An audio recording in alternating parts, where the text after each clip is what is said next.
British Columbia Institute of Technology acknowledges that our campuses are located on the unceded traditional territories of the Coast Salish nations of Musqueam, Squamish, and Tsleil-Waututh.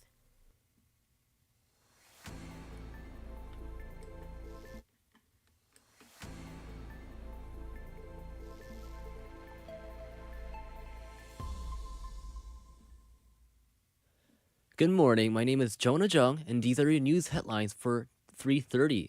Richmond Mayor Malcolm Brodie says that he will not seek re-election. Brodie says that it has been an honor to serve the city as its mayor. During his term, Brodie has led the construction of SkyTrain Canada Line and the Olympic Oval, creating major growth in the Metro Vancouver city. The mayor says that his successor will have to deal with recent Cowichan Tribes ruling. The ruling by the Supreme Court of the province gave the Cowichan Tribes Aboriginal title over the land they claimed in Richmond. The city of Richmond has filed a notice of appeal, with the mayor claiming that the decision threatens the homeowners in the city.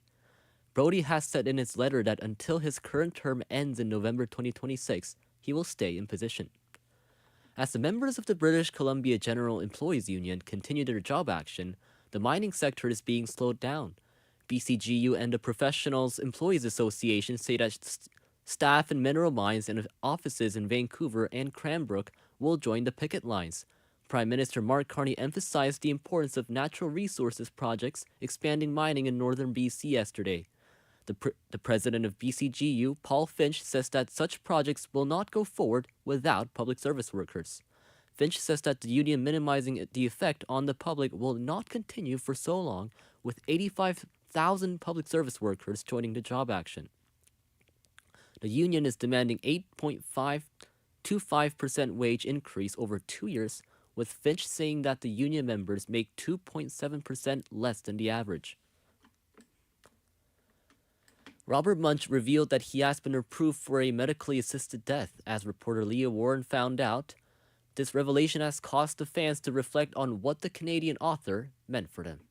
Robert Munch, a famous children's book author, best known for his work Love You Forever, wants to end his last chapter on his own terms. In a 2021 interview with the CBC, Munch revealed he had been diagnosed with dementia, and in a recent interview with the New York Times, he said that he has been approved for MAID. Since this revelation, fans from all over the world have reflected on what Munch meant to them. Deborah Dinshaw, a lifelong Munch reader, is one of those fans. I think it has been an honor to be just a reader of Robert Munch's works, because he has inspired me so much and in so many ways. I just wish I had had that chance to meet him in person and thank him myself for all of the gifts he brought to this world. Munch's impact is memorialized through his many publications and in the memories they create for his fans. Leah Warren, BCIT News. New writer in residence. Vancouver Public Library has added a new face to their ranks. Eden Chipperfield has more on the new writer in residence joining the Vancouver Public Library.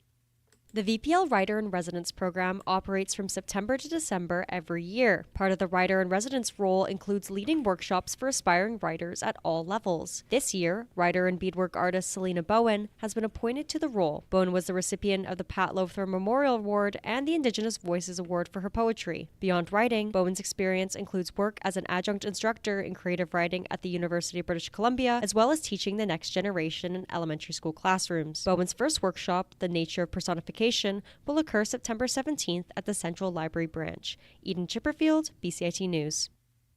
The Vancouver Dodgeball League has officially started their 37th season. Drop-ins for any divisions will be open throughout the weeks to come. Our reporter Graciela Cruz Flores with more. The VDL is leading the charge for inclusivity in sports and gaining ground in Vancouver. The league is drawing some attention for its queer and women's divisions, opening up more gyms to host more games. While teams already follow gender diversity requirements, these new drop-ins are aimed to dedicate spaces for women and gender non-conforming players to compete and connect. Graciela Cruz Flores, BCIT News. The provincial government has announced that it'll launch new clinical trials unit at Mount St. Joseph Hospital. Up until now, non-oncology clinical trials, process of non-cancer related clinical research, were not possible in British Columbia. Minister of Health Josie Osborne says that new clinical trials unit will enable non-oncology phase 1 trials for medicines such as antibody treatments and vaccines. Phase 1 clinical trial is the first study of new treatment in humans, testing the safety, side effects, and method of giving treatment. The provincial government says that this will provide access to early phase clinical trials, providing British Columbians with more treatment options, leading to improved health outcomes. As the shootings on a rural highway that left a woman dead, her family is appealing for her killer to come forward. The local RCMP has said that 44-year-old Tanya Myers was shot last Friday in an SUV on Highway 39. The shooting took place in Weyburn, located in southeast of Regina. Superintendent Joshua Graham says that the woman's family want the shooter to grow a conscience and be responsible. Mounties say they are not certain whether the shooting was accidental or intended, asking questions to landowners in the area. Transportation Minister Chrystia Freeland has decided to leave her position as Prime Minister Mark Carney has appointed her as Canada's special envoy to Ukraine. Freeland, who is a multilingual, fluent in Italian, French, and Ukrainian, is setting off to go to the war-torn country.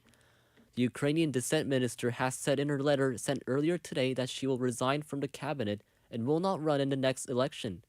As the Transportation Minister has decided to leave her position, two federal cabinet ministers, Dominic LeBlanc and Steve McKinnon, are taking on more responsibilities to fill her role. LeBlanc, who is the current Intergovernmental Affairs Minister, deals with Trump's ongoing trade war, while McKinnon, who is the government's House Speaker, has filled Freeland's role as the new Transport Minister. Amidst the ongoing trade war, Prime Minister Mark Carney announced today that he will travel to Mexico to meet its president, Claudia Sheinbaum. The Prime Minister's cabinet says that this meeting will strengthen the relationship while focusing on security, infrastructure, and trade. After the meeting between two leaders during the G7 summit in Kananaskis, the cabinet says that this visit will strengthen the relationship between Canada and Mexico. Amidst the trade war between China and Canada, Saskatchewan Premier Scott Moe says that he would like to work with the federal government to help resolve punishing Chinese tariffs on domestic canola products. The Saskatchewan Premier met with Prime Minister Mark Carney today with the hope that trade conflict can be resolved soon.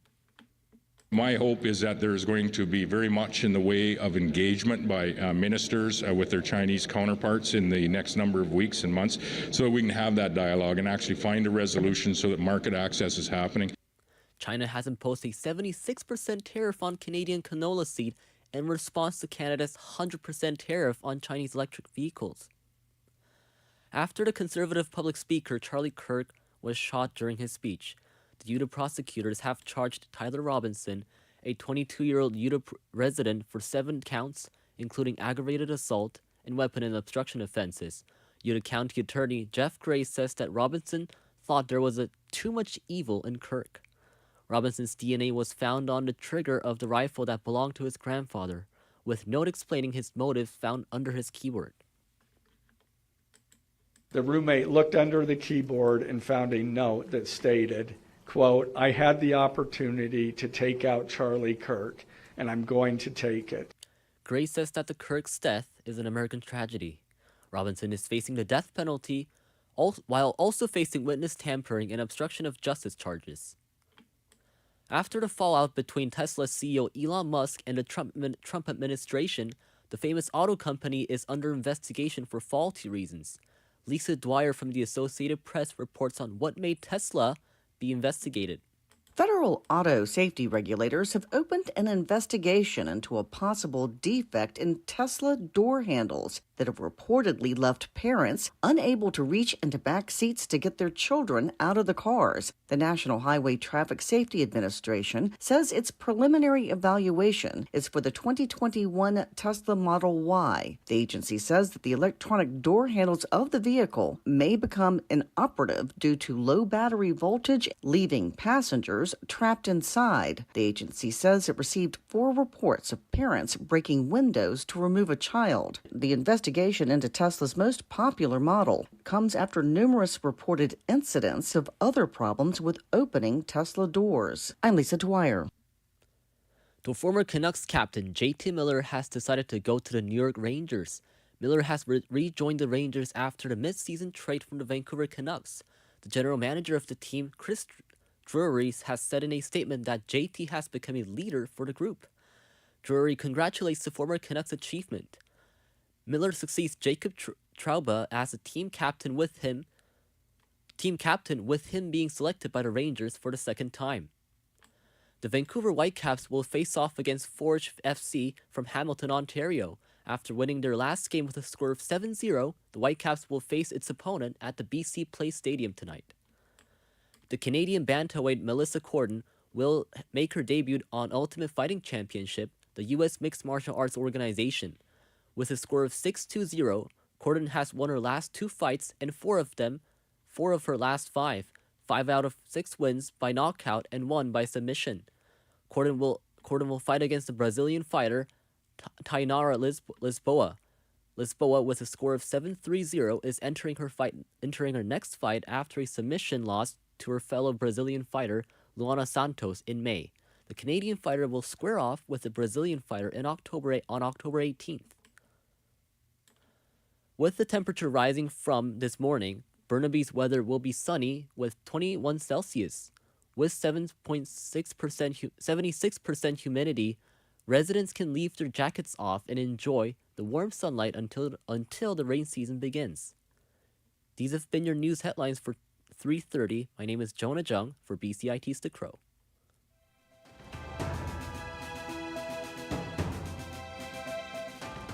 Stay tuned for more on BCIT's 1680 The Crow.